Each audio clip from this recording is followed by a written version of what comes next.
Alrighty then.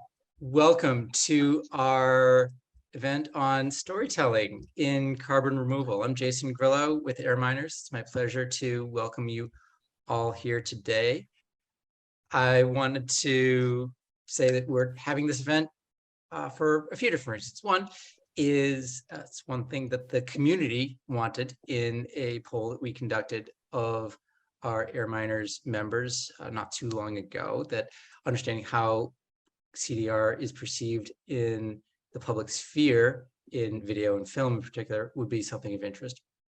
Also, in a larger sense, CDR is, we feel like it's approaching a bit of a cultural moment in that achieving greater social acceptance for carbon removal is something that is going to enable the industry to achieve the impact that we all feel that it has the potential to do. So understanding how to express the great efforts underway in carbon removal in video and film and relate that to a larger public audience. That's really what we wanted to unpack today. And we've got a fantastic panel to do so, and an incredible moderator in the person of Ross Kenyon. We'll get to that.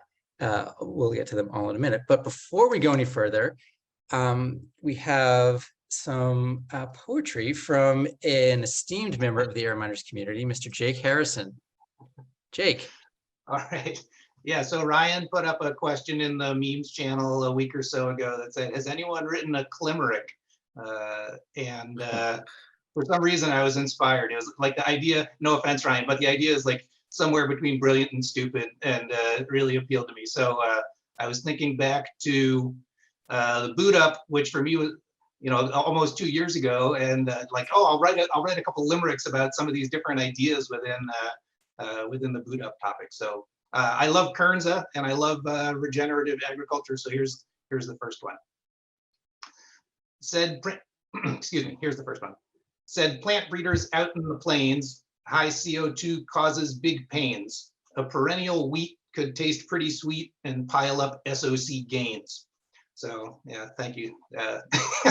So like I said, this is going to take off some IQ points off everyone here. But all right. And then the second one, I was thinking about saltwater chemistry, right? And a lot of these approaches from UCLA and so on. So here's the other one. The saltwater chemistry factions want to raise CPH just by fractions, but the bicarbonate tends to equilibrate, complicating removal reactions. So cheers, everybody. Nice. And I put a few more up on the in the memes channel, but they're even stupider. So caveat emptor. How are we supposed to follow this, Jason? You really misadministered this event terribly. I know. So for those of you who are in our Air Miners channel, who are in our Air Miners online Slack community, and I'll send a link about that in a minute, go to the memes channel. It's an incredibly important channel because we feel like it's a place where we can talk about, again, aspects of kind of this light, fun, breezy culture that we want to foster in Air Miners. It's not just limericks, but there's all sorts of other carbon removal memes that get posted there on occasion, and other items that show how we're advancing, again, the CDR culture. So thank you, Jake, for that. Before we go any further, actually, without any further ado, I should say, Ross Kenyon is our moderator today. Ross, you may know him from many reversing climate change podcasts and at Nori, and he agreed to be our moderator today to lead the discussion for our panel. So Ross, your turn, take it away. Sure, thanks for introducing me, and thanks for everyone for being here. I think creative communications work is super important, no matter what the media being employed is. I think anything that makes carbon removal more fun, more inviting, more sticky, makes people think in any productive way, I think is a thing worth doing. I think in general, it's undervalued relative to the hard work of building hardware and actually interacting with the planet's chemistry and so on. But it's a fun place to work. hopefully there's people here who maybe want to break into this or find ways to spread their wings a little bit in their lives when they're able to engage creatively within carbon removal. I think that's a really valuable thing to do as well, even if on a part-time basis. So I will introduce our panelists who are very esteemed and very interesting. I'm excited to lead this conversation. Aarati Asundi is the founder of Sykom, a science communications company dedicated to helping tech companies and researchers make their science fun and accessible to a wide audience, which is a very noble goal. Aarati has a PhD in biomedical sciences from UCSF and leverages that background to make accurate yet easy to understand animated explainer videos, blog articles, pitch decks, and more. Hey, Aarati. Hey, thanks for having me. Really excited to be here. Yeah, I'm happy that you're here too. I remember us connecting a very long time ago at this point, and it's nice to see how far that you've come. Yes. On the other side of this is Duncan McDowall, who sent me a message like a year ago on Open Air Collective, and it died in Discord. So sorry, Duncan. I'm glad we're here now. It feels good. Duncan McDowall is a film writer and director based in Montreal, Canada. He worked for 10 years in IMAX and broadcast television documentary development before turning to making his own films. Duncan is one of two co-founders of Possible, a climate communications initiative currently in pre-production for their flagship documentary series, Carbon Catchers, that aims to be the chef's table of climate action, which is just an amazing log line there, Duncan. That definitely captures my imagination, and who doesn't love chef's table? Fabian Nilsson is a producer of Legion 44, a feature-length Hollywood carbon removal movie directed by Layla Connors, who you may know directed The 11th Hour, narrated by Leonardo DiCaprio, who you may have heard of as well, and Ice on Fire. It seems like during your time at the London School of Economics, you got pretty into this stuff, Fabian. I would like to hear more about that as we go. And it looks like your colleague, Paulina, is here too in the audience. Hey, Paulina, it's really cool to have you here too. I'm excited to see what comes out of this film. I know you've been working on it for a long time. Producing is hard work. I also think that it's one of those jobs where if you do it well, no one knows you did anything. But if you mess it up, everyone's very, very angry at you. And yeah, a little bit like a thankless job. And I mean, we're also learning all this stuff for the first time, so that adds even more pressure to the plate. So got a sort of a tall order, and then also like we're learning this for the first time, but it's a lot of fun. Luckily, we got the pros to help us out. So yeah, thank you for putting on this event, and thanks for moderating. It's my pleasure to do so. Well, let's start with the obvious question here. And Duncan, I'll let you take first crack at it since you didn't get a rejoinder into my intro of you. So you can spar right back if you'd like. But all of you are talented, passionate people. There's lots of things you could be doing. Why work in carbon removal? Why work in climate communications? Why even be here in the first place? Why is this the best use of your time?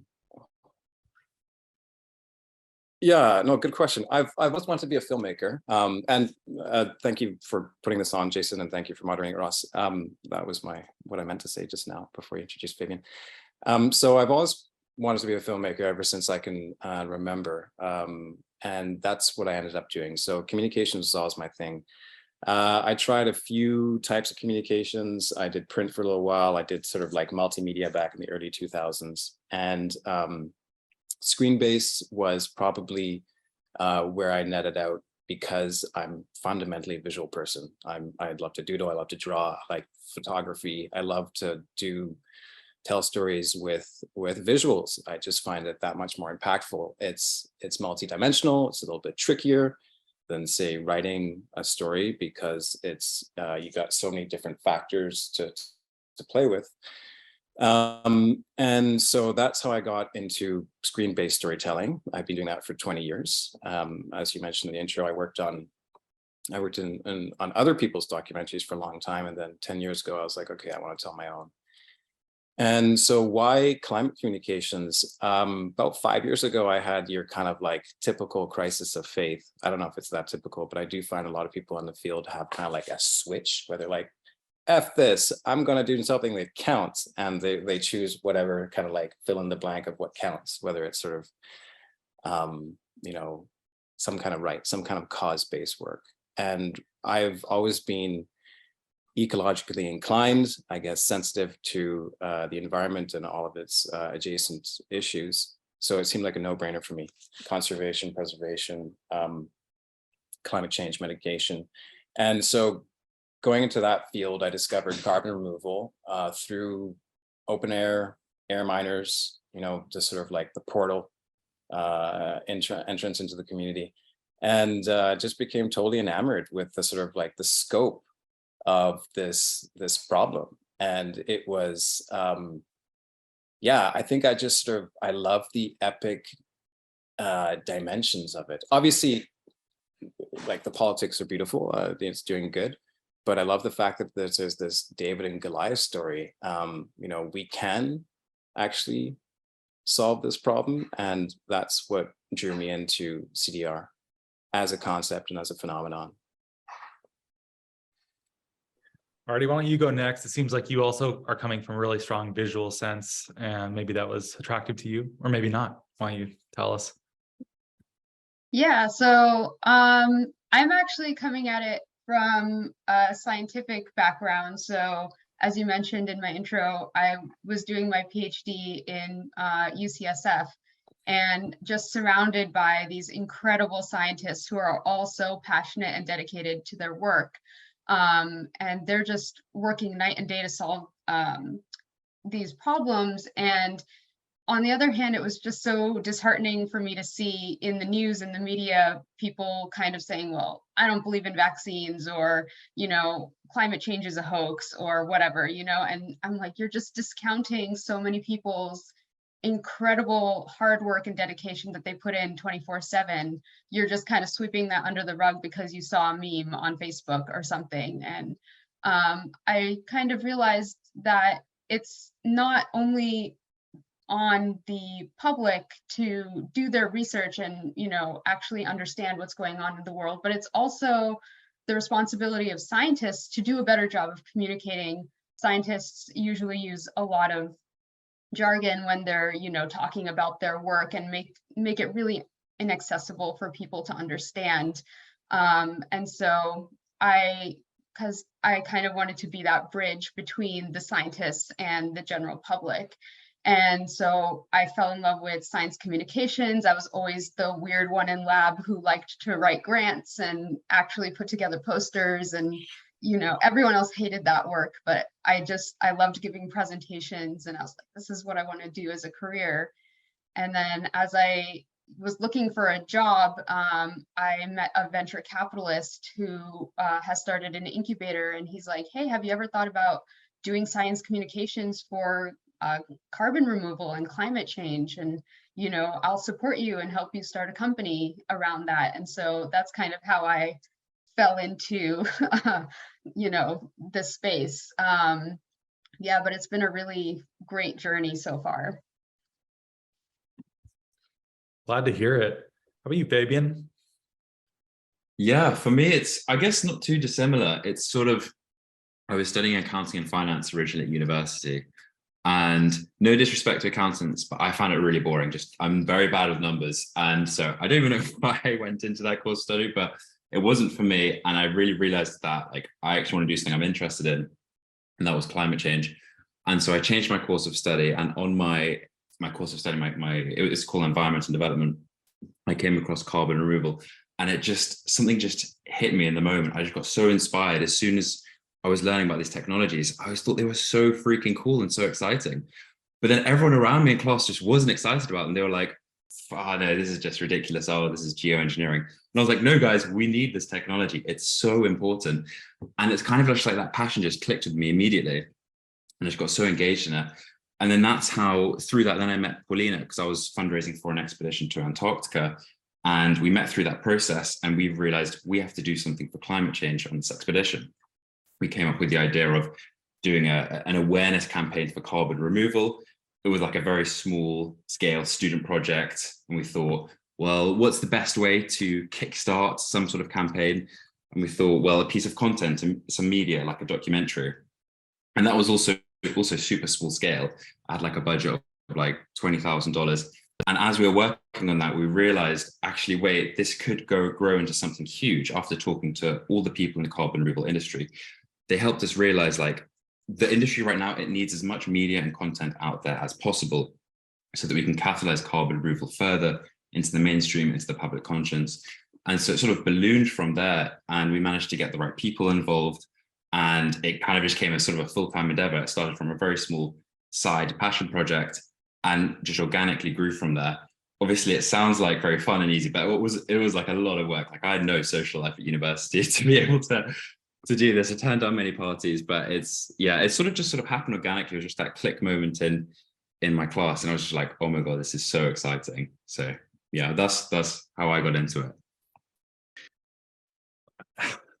I'm curious what you think are the biggest challenges in communicating.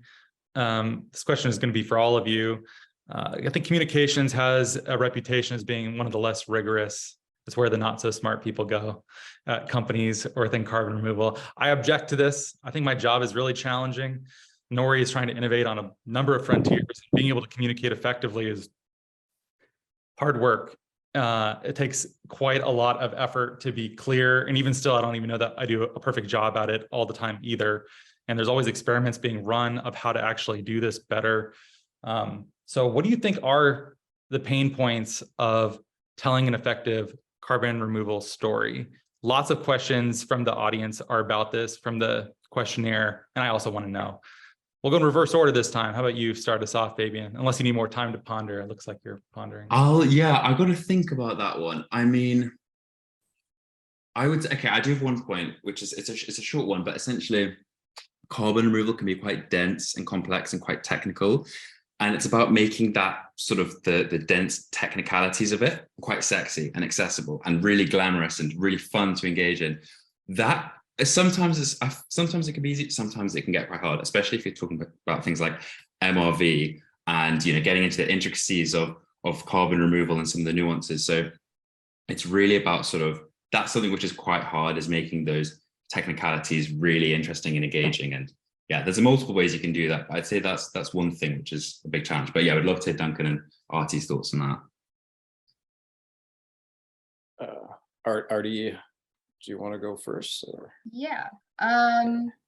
So I think for me personally, one of the biggest challenges I've faced is, as you mentioned, I think a lot of people don't truly, as you mentioned, Ross, I don't think a lot of people truly understand how difficult it is to communicate clearly and simply.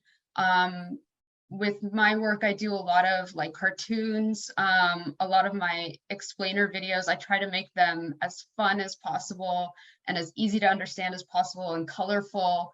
And sometimes when people come to me and they say, hey, like how long does it take you to do a video? How much would it cost? Like, they're kind of blown away by how much work goes into each one. And I'm like, yeah, well, I have to understand, published papers. I have to cut through all of that jargon, really understand all of this very technical stuff. And then think about the audience and who would be watching this video or who would be reading this blog.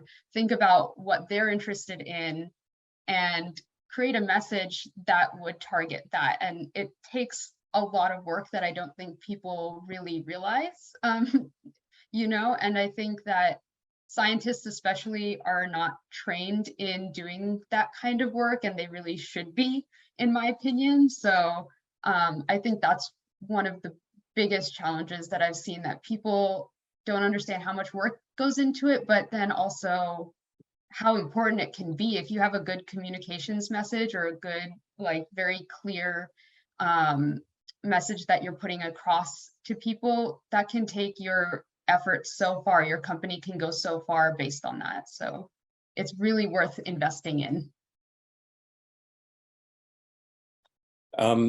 I would say that, like, I guess the biggest challenge I see is that, first of all, like CDR is invisible. It's not something that we can actually visualize. It's so getting people to acquire appreciation for something that cannot be empirically verified. For one, it removes that there's some sort of cognitive dissonance there. It removes relatability. So the second obstacle I perceive is it's not that sexy. It's pretty boring. I mean, if we get into the mechanics of actual carbon dioxide removal from the atmosphere and it gets a little wonky, that gets kind of like PBS-y. People don't want to sort of think They don't want to go back to, the periodic table. And I found like getting into carbon removal, I had to reel in all these chemistry classes. I'm like, oh my God, I thought that I've done with all this.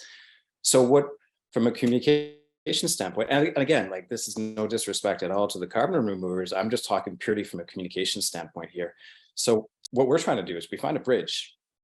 And this is what we do, is that we tend to take complex subject matter and we make it simple. We put it through a series of filters and we make it so simple that it's pretty hard to disagree with. And ideally, I mean, not so simple that it actually kind of like dumbs it down, but something, this is where we need to actually make it relatable. So I'm like, what's driven my documentary career is that people like people. People relate to people. People don't want to see atoms and molecules. They want to see people sweat. Or be jubilant or cry or, all these kind of things. And I think that's what makes it relatable. So what I try to do is find experiences of CDR on the contours of the human experience of CDR and document that. And that is the bridge into appreciating why carbon removal is so necessary for the fight against climate change. Good answers all. Certainly not an easy question. Oh, Fabian, do you want to add a little something? Yeah, I just wanted to really quickly, I totally agree with Duncan. It's such a fantastic point, but I think people kind of forget how important the human aspect is to all of this. That's really what people connect to. I mean, that's what kind of drives inspiration and change. And, sort of that first domino is, oh, I want to be like that person, or I'm impressed what that person does, or just, getting into the stories is such a huge part of it. And that's also something which we do. So I couldn't agree more. It's a very overlooked part of it, but it's super crucial to communicating any points, is making sure there's a very human aspect to it. People can relate to other people's stories. Well, when all you've got is a hammer, everything looks like a nail. So I'm going to bring up podcasting here. I do think this is a great job of podcasting, is humanizing as well. I think there's something that's really dysfunctional about the social media environment, that you forget there's a human on the other side of it, and it's very adversarial and mean-spirited often. And I think in podcasting, there's a lot of room to have open-ended, curious discussions that are humanizing and story-based. And I feel like it's been very effective too. On the other hand, though, so that's pretty long form. It's not like Joe Rogan long form. These shows are close to an hour. It's a long investment for people to make to listen to something. But also, I've gone extremely far the other way too, and just want to make memes. And that's like one axis here, is long form or short form. And I like the extremes of those. And then also this insider versus general audience split too. That's another axis to think about as well. Like some of our content, Carbon Removal Newsroom, the Reversing Climate Change happy hour shows, and the memes tend to be super niche. In fact, I think in some ways it's almost a velvet rope, inviting people, saying, hey, like if you don't get this meme, you're not part of this club, and maybe you should do a little research, and maybe you should try to be a part of this club. I don't know if that works. That's a thesis that I have of trying to invite people in. But we also do more general content too. There's plenty of reversing climate change shows that are not super focused on carbon removal with the goal of immediately bringing people in.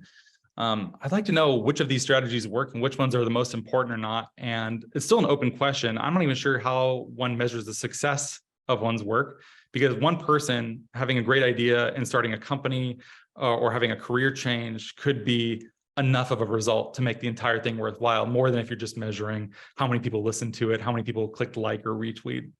How do you guys measure success when you do something? Is there any way to know, or you just get the warm feelies when it's like a really job well done, you could pat yourself on the back, or do you have something more substantial than that? I imagine, Duncan, if you're able to walk away with an award at TIFF or something, then you're probably happy. I would love to be invited to TIFF, let alone get an award at TIFF. Those guys haven't ever invited me. It's okay. I've attended TIFF and I greatly respect it. I've been to other festivals and I've been awarded at other festivals, but TIFF is like, I need to get there. But so good question. What is my metric for success, or what is like the performance indicator? And I think that I think memes are a totally legit form of storytelling. There's this sort of, I come from a screenwriting background, and the kind of like little story that they hold up as being totally effective in the say as much as you can in as little time and space as possible. Like the example that they hold up, or the icon they hold up for that idea, is Ernest Hemingway's. You guys might have heard of it. I knew you were going to do it, and I was going to do it if you didn't, but you should tell it. Okay, yeah. It's a little bit sad. It's baby shoes for sale, never worn. And, those few words just tell this massive story with all sorts of connotations, all sad, some, nice because the baby was there to begin with, but the baby died. So memes are a little bit like that. There's kind of like a little portal into something far bigger. And so if we can convey the necessity for A, appreciation, and B, behavior shift as a result of finding out about carbon removal, then fantastic. I myself like the longer form. I like these micro docs, like 10 to 20 minuters, because I feel like it's not a huge time ask. And to answer your question, sorry, that was a bit long-winded, but to answer your question, my success is one person. So if I can successfully, and I mean meaningfully, impactfully reach one single member of the audience, then it's a job done for me. Ideally, I'd like to reach millions, but one person turns into some kind of a change maker. And what I mean by change maker is someone who goes on to effectuate true, meaningful, impactful, long-lasting change in the climate space. Either of you can take a stab at it too. Aarati, Fabian, any thoughts? Yeah, Aarati, go ahead. Yeah. Yeah, well, I guess my measure of success is really dependent on my client's success. So if I make something for a client and they are like, hey, we used your pitch deck and we got the investment, or people watched your video and now we're getting so many hits on our website, or, people are interested in buying our product or making that change that we want them to make, that for me is like, that's awesome, because, my clients are the ones who are like actually building the solutions. And if I can help them get that investment that they need to take it large scale or get people interested in it, then that's great for me. And I think that's a win for everybody. So it's nice to have such an immediately instrumental measure of success like that. It's very gratifying. And then if they come back to me for more stuff, I'm like, okay, even better, even more successful. Yeah. I totally agree on what Duncan and Aarati are saying. It's about how many people can you inspire to join in and actually make an impact in this industry. That's the end goal. And that's really the only reason we did this documentary as well, is to have that impact and bring people in. Obviously, it's a little bit hard to measure like how many people do you actually bring in, but that is truly what success looks like. And in terms of more like direct, measurable sort of numbers, obviously as much viewership as possible, the bigger the number, the better. But for us as well, because what we're doing, we want it to truly be a global documentary. Obviously, we want to have ideally millions and millions of views, tens of millions, but like, where are those views coming from? The distribution of those views is super important, because we don't want them just to all be concentrated in the global south, in the global north. We want this all to be in the global south and communities all around the world. So not only the quantity of viewership, but where that viewership is distributed, and that can be measured, which is fantastic. That's also another sort of key indicator of success. But kind of the end goal at the end of the day is, have we inspired someone to join the industry, start a company, start a really great initiative in climate or carbon removal? That's really what matters at the end of the day. And just like the other said, like, that's truly what success would look like. So yeah. Great. Thanks for all those answers, everyone. There's a lot of good questions, both in the chat right now, and they're also echoed in the questionnaire that was sent out ahead of time. Like, do y'all see stories about responding to climate change as requiring a different structure or approach than conventional storytelling structures and approaches? Also, Ellie has asked if you need to pitch the story differently to different audiences, especially people with different political affiliations. How much time we got, Jason? We got like 3 hours? What? Yeah. we can keep rolling and keep rolling, but most people are gonna clear out at around just before the top of the hour. I mean, I have some thoughts on this too. I can start us off with, but the podcast we produce, we try to be really open-ended. And I think Nori's content in general has a very weak editorial sense. Like, I'm not trying to propagandize like Nori's particular point of view. I'm trying to grow carbon removal generally. I'm trying to have it be as big a tent as possible. We have content that features conservatives on a regular basis and libertarians. We have people that come from a more progressive background. I think in many ways, having content that is more right-leaning in some ways could be a growth audience for a lot of climate change work. Like I've been thinking about this show Meat Eater on Netflix. That's a hunting show, but it's very conservation oriented too. I'm like, is there a way to kind of reach out to some of those more people, like the Ducks Unlimited people, and really engage? Because I don't know that there's as much of that within carbon removal as possible. But Nori in general tries to be very ecumenical and very broad. I don't know if it always works. I wonder if maybe having a more activist brand that was more specialized within climate change, there are certain trade-offs there that may be achievable were we to just do that. But I think dispositionally, I like having it be, within some reasonable bounds, there's a place for everyone, and people are going to converge on carbon removal, even if they come from different areas. I think what we're doing is working. I don't know if that resonates with any of you, or if you have different thoughts, or if you want to just validate everything that I believe, that's also welcome. But first at bat, whoever would like to go, please respond. I thought of I think it's really important to, I think RCC and Carbon Removal Newsroom, both CRN and Reversing Climate Change, are very kind of like open-ended. It's not really necessarily kind of like preaching. It's not meant to preach to the choir. A lot of the stuff I've learned about the climate space, I've learned in those two podcasts. It's like, I was saying back in the 80s, everything you learn in life, you learn from Star Trek. Well, with me, it's like everything I learned about climate tech, I learned from RCC and Air Miners. And, but so I think it's really important to tailor the narrative, to talk to be able to relate to and talk to the uninitiated, to the deniers. And if not, we just end up with this perpetuation of a polarized, siloized society where it's just like a big circle jerk. And so, yeah, like I'm all for reaching out to Ducks Unlimited and getting them to sort of like, the types to consider and come on board. But what I would say though, is it's important to keep it amoral. Like I do think that kind of like fundamentally a message of hope is important. And that's sort of like the kernel of every good story. And that means not necessarily having a good guy and a good person and a bad person, not having a villain and a hero.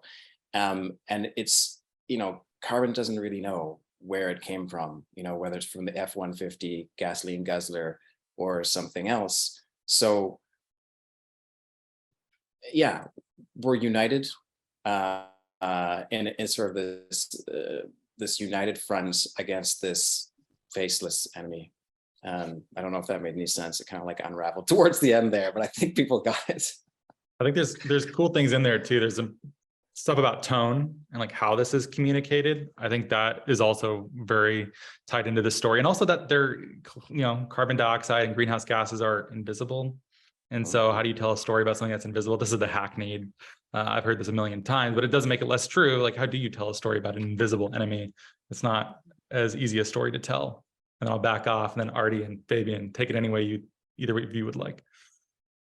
Yeah, I've with my work, I especially always am thinking about who the audience is and what they care about. And if your company or organization is trying to work with farmers and you want them to implement your technology on their farm, that's going to be a vastly different message than if you're trying to get investors to buy into your technology and help you take it large scale. Farmers and investors care about very different things, and so you have to tailor your message accordingly.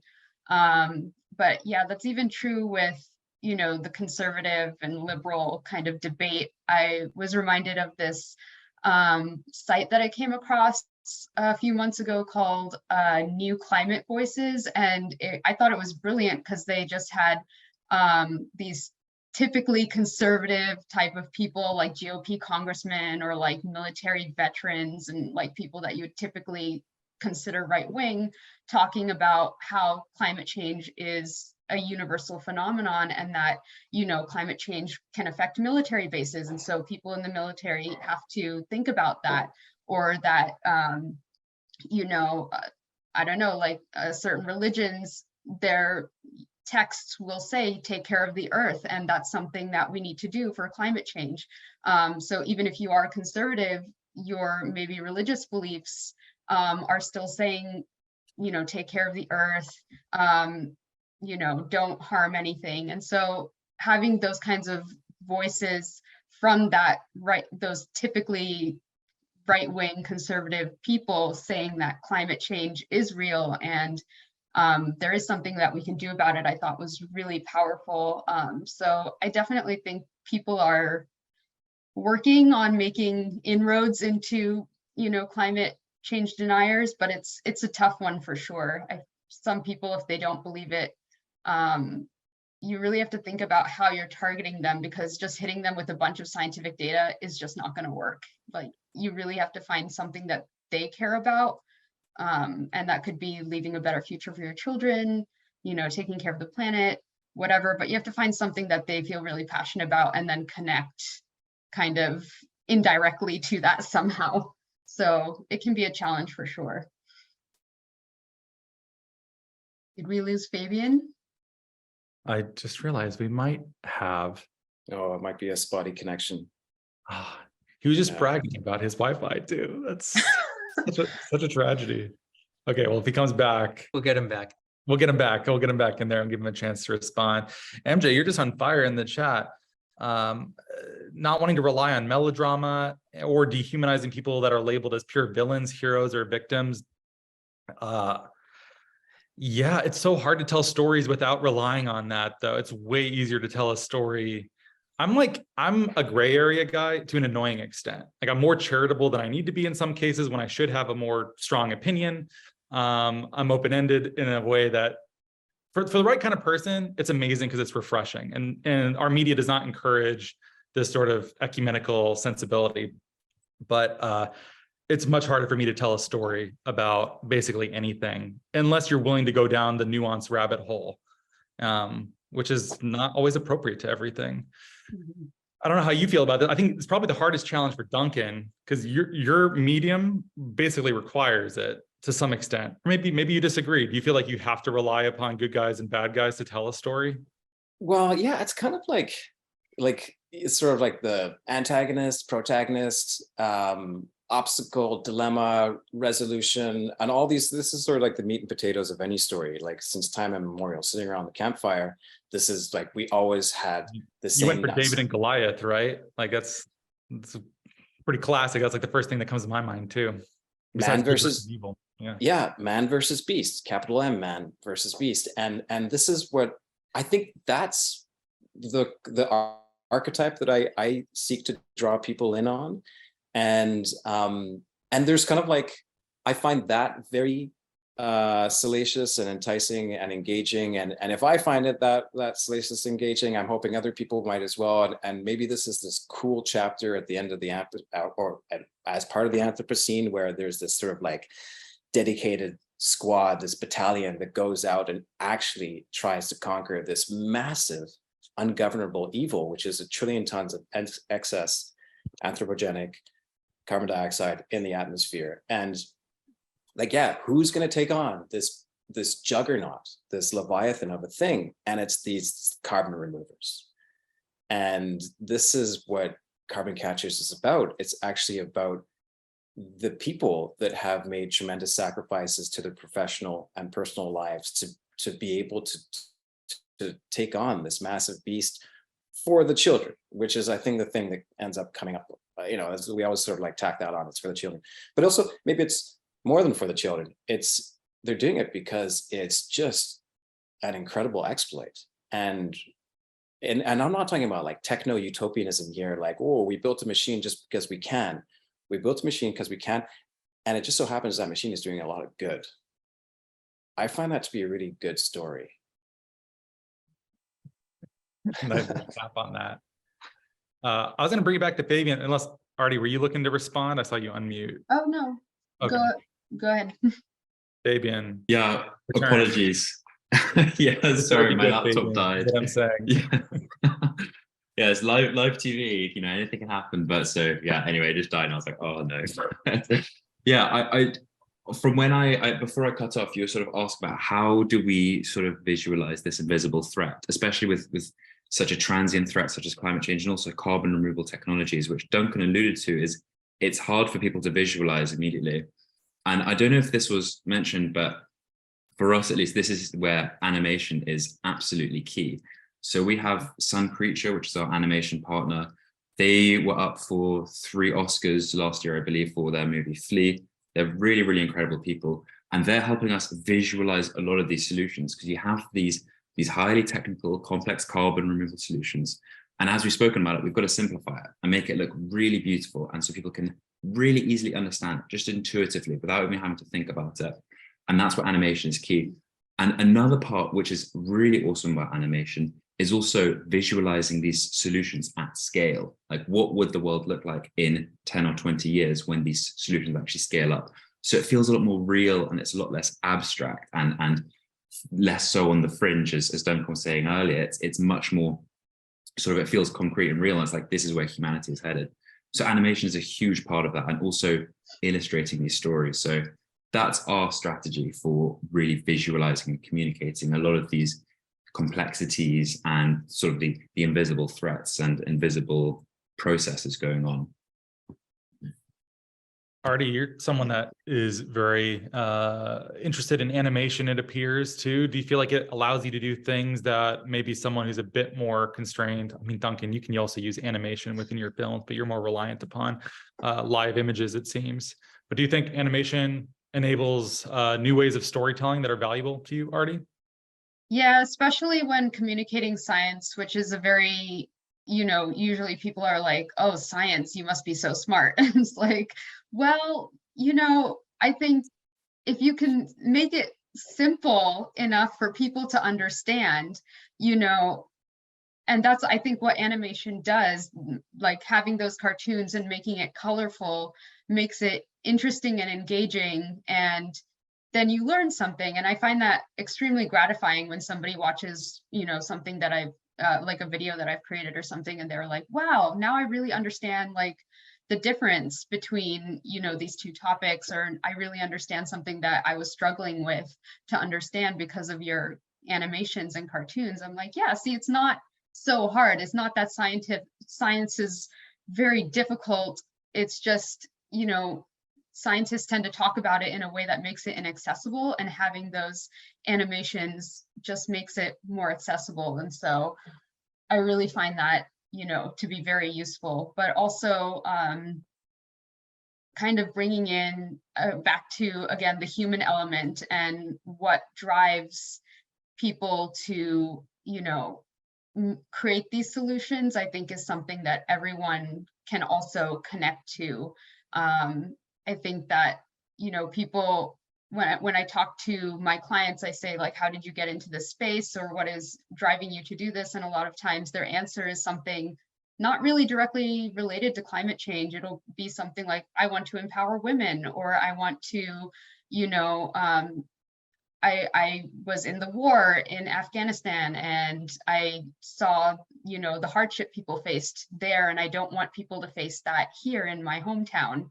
And I'm like, oh, wow, like that's something that I think a lot of people can connect with, and bringing that into the story, I think always is really, really helpful in telling a story that doesn't rely on villains and heroes, back to that, like telling a story that relies on people's motivations is something that I think a lot of, like, many people can have the same motivations or have the same core values.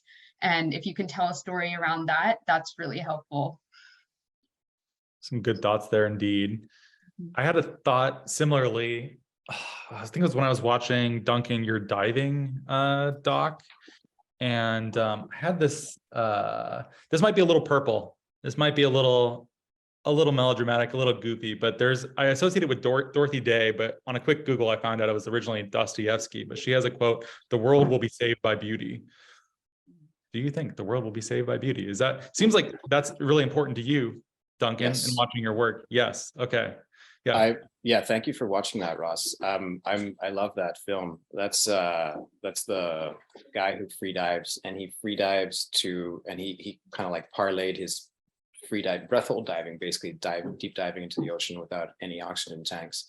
And he goes down to 400 feet, former Canadian champion. But then what he did is he took that skill and he used it to be able to tag sharks so that scientists could then track their progression and see, get data on whether they're endangered or not. So it's efforts to save the marine apex predator and sort of like a vital part of the marine ecosystem. And do I think beauty will save the world? I think beauty is definitely an inspiration. And that kind of like goes back to the Romantic period in the late 1800s, is that before that, there wasn't this sort of need in culture to preserve nature. Like that only really started to kind of like factor in our culture as of the Romantic era, when these poets and painters and writers were sort of starting to highlight the benefits of nature as being a place for regeneration, relaxation, and resetting. And from there on in the last 200 years, you know, there's been an incremental development about this need to preserve, to conserve. And within that, there has been an effort to find little elements of total awe-inspiring beauty, whether it be the, you know, in the deep sea, in the deep ocean, or in alpine meadows, or in grasslands. So yeah, I think that if we can present these nicely framed, beautiful images, then it will move people to want to conserve and invest in carbon removal.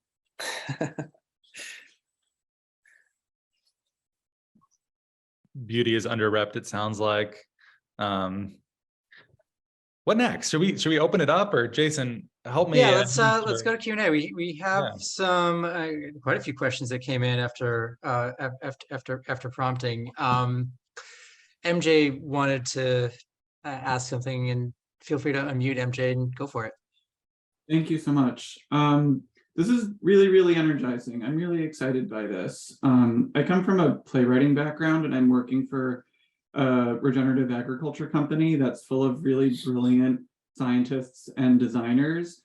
And you've all spoken quite a bit about how you operate as artists and how you motivate lay people and audience members. But I was wondering if you could talk about what it is like to motivate scientists and designers to invest in interpreting their work into human stories. I admit that I'm struggling with that myself, because here I am showing up saying like, hi, let's talk about story principles. And they're like, no, it's all about crop assessment. And I'm like, no, that's not what turns anybody on, really. So what have you all found successful and unsuccessful? Thank you. Me personally, interviewing people, I always try to just be the general layperson as close as possible. When we started Reversing Climate Change, Christoph Jospe, formerly of Nori, one of our co-founders, he knew way more than I did, probably still does in many regards. But I was there to sub in for the audience so they wouldn't feel stupid, so I could ask questions that were more basic and interpretive. I think taking that mentality, even if you're hamming it up a little bit of having a beginner's mind, I think oftentimes helps bring that out of people, where they're teaching you, like in some ways you are their inferior. And I think them helping them work that story down has been useful to me. And I'll cede to the other panelists here.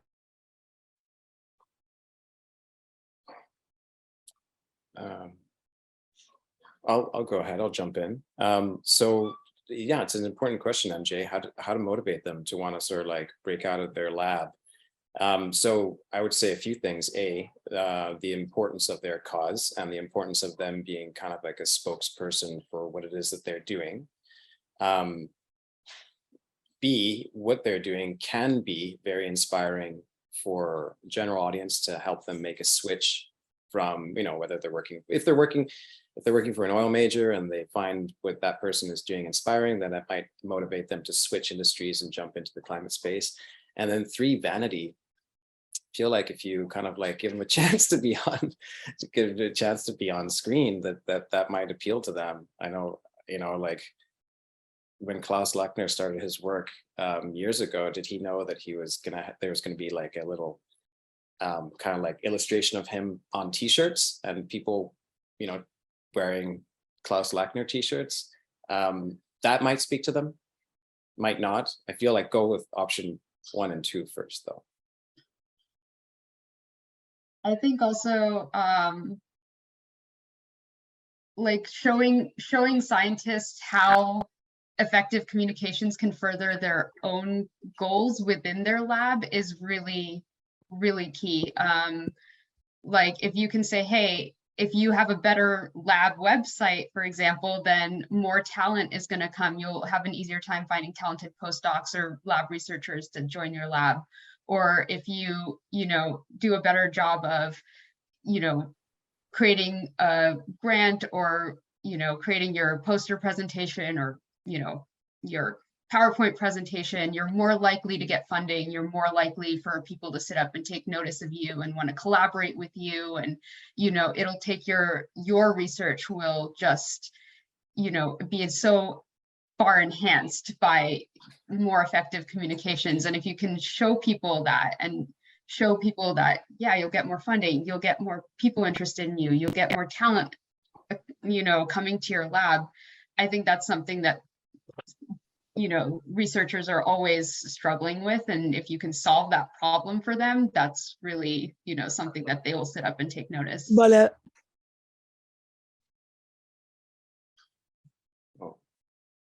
Paulina, did you have something to say? You could jump in. Oh, sorry. No, I accidentally said something. I didn't mean to. Well, good. Okay. Fabian, we haven't heard from you in a while. Do you have any thoughts on this? Or, oh, Jason, did you want to jump in for something? No, I think Fabian might be having some laptop problems, but I think he's back right now. No, yes, I'm back now. But yeah, sorry, I don't really have much to add, to be honest. I think these are more the questions we leave for Layla, the director. She's really well versed in this stuff. I mean, I sort of, Paulina and I, we're figuring this stuff out as well for the first time. So I would say Duncan and Aarati are far more qualified to speak on this than I am. But yeah, I'd agree with everything they're saying. It's super key to get these people to engage more in communication and showing them the benefits of it. So yeah, totally agree with everything which has been said so far. And also, it could be really non-invasive. There's ways of directing talent that makes it seem like, you know, the camera is just a fly on the wall. It does not have to be this thing where they have to kind of like clean up and be, you know, all buttoned up and intelligible even. It's just, you know, the camera's there to just be with them. It's very informal, it's conversational. And so that might help kind of like soften them up to the experience. I think it's so important that they get out there. Paul, if you'd like to ask a question, you may go ahead. Yes, thank you very much, Paul Anderson. I work with biochar, but that's not the topic. And I like documentaries, but that's not the topic either. I'm looking at a fictional movie which has a plot line and everything else that goes with it, and it's definitely can have the environmental strain, the climate issues with it. How do we find the producer, the agent, the director, the something on it? I mean, I can give you a reference to the whole storyline and everything. I don't mean to be self-publishing, but if you ask me that, then I'll gladly give it to you, but it's on the internet. But how do we find somebody that's going to do this? I'm looking for, for example, Duncan, do you have contacts with the people who are agents or the directors that are looking for a good storyline? Or Aarati, or any of you? Absolutely, Paul. Paul Thomas Anderson, by the way, is my favorite movie director. I had that thought too. And so it's a story, a good story. We're always open to hearing them. So I encourage you to email me afterwards, and I'd love to hear more about it. As for finding like producers and agents and all that, it's complicated, but it is possible. You know, I banged at the doors of the Citadel for many years before I was let in, and I'm still kind of like not even fully let in, but it's it's if it's a good story, then there's a good chance that it might find its way to the screen. So Okay. I'd love to hear more about it, Paul.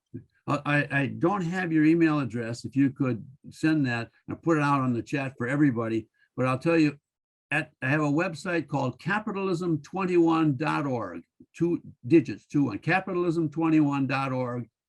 I have 2 books there. They're free, they're digital, you can do it. The one is a movie called, the storyline is A Capitalist Carol. It is literally Charles Dickens' Christmas Carol in the 21st century, and it's got the climate and the other things that go with it. So that's the pitch. It's there for anybody. You can go and read it. It's out on the there as a digital free copy, capitalism21.org. But I hope I can link up with someone. I'm just trying to find someone who knows the industry, because I sure don't. Great. Paul, Thanks, Paul. Thank you. I really quickly wanted to add to that as well, because Pauline and I also kind of had to do this from scratch, is finding these people, finding these producers and these directors. I would say find films you really like and are similar to what you're doing, and then reach out to the teams there. I mean, that's how we found Layla, and we're so happy we did, because it just brought so much to the project. So I would say absolutely, that's how we did it. Is we just sort of found projects we really liked and contacted the teams there. And I'm sure Duncan he's a fantastic person. He actually helped us out in the very early days, so we're very thankful to him. So yeah, I absolutely recommend speak to Duncan. He probably knows way more people than we do, but yeah, I just say just reach out and talk to people. Yeah. And I also shared everyone's contact information, maybe a few messages up in the chat, so, as well as links to the remarkable work that you've all done. Do we have time for one more, Jason? I see. Maybe just a quick lightning round question. All right. If that's possible. It's a tough one too, from Jessica. How do we communicate the changing field of CDR without losing credibility to our audience? Good luck, panelists. What do you got to say? Give me like a short paragraph or less. I'd be happy to go first. I don't think there's a risk of losing credibility with our audience. I think there's probably the reverse issue there, is if by continuing to communicate CDR, we're actually going to gain credibility. So there's everything to be gained, nothing to be lost at this point. That the field is only improving. It's incredible, the stuff that's being done in that field. And I would say, fear not losing any credibility. I wanted to add as well onto that point. I totally agree. I 100% agree with Duncan. I think the more you cover the changing nature of the carbon removal industry, and you sort of focus on the future problems as well, you actually boost the credibility, because what you're producing is future proof. So it's not just relevant for 1 year or 2 years and then it's done. You're actually showing the bigger picture of things, and that this is a changing process, as everything it really is. So yeah, I think it's very important to be honest about how it might change, what problems will come up in the future, like what problems are not relevant today but might be relevant in 5 years or 10 years. Just think that's really important, and that will actually future-proof and boost the credibility of what you're producing, not undermine the credibility of it. Yeah, same. I think for me, the ever-changing aspects of science and carbon removal is something that actually inspires me to get up every day, because every day I learn something new, because the field is just, constantly progressing. And that's what drives me. I'm like, let's learn about, what new technologies are out there, or something that we haven't thought of before, or a new improvement someone has made to the field. And I just find that so fascinating. And then I want to share that fascination with everyone, and I want to get everyone else excited about that same thing. So for me, it's like, that's why I love what I do, because I'm constantly learning something new, and I want to share that with everyone. Can I put a cap on it, Jason? Would you allow me? You go for it. We're at the top of the hour, but please go ahead. Yeah, I have to run as well, but humor is really the field that I work in the most, and I think it shows a lot of strength to make fun of CDR and yourself, and to be self-deprecating in this way. I think it shows a lot of confidence and maturity, I think, as an industry, to be able to do so. I think being too serious sometimes looks more brittle than maybe one wants to project. Mm-hmm. Yeah, agree. And that's a lot of the reason why we want to keep things kind of loose and fun and engaging. in Air Miners itself. And we're glad to have you all along the journey with us to get there. So thanks, everyone. Thanks to the panelists. Thank you to Ross for moderating. So wonderful. Thank you, everyone. And we will see you next time.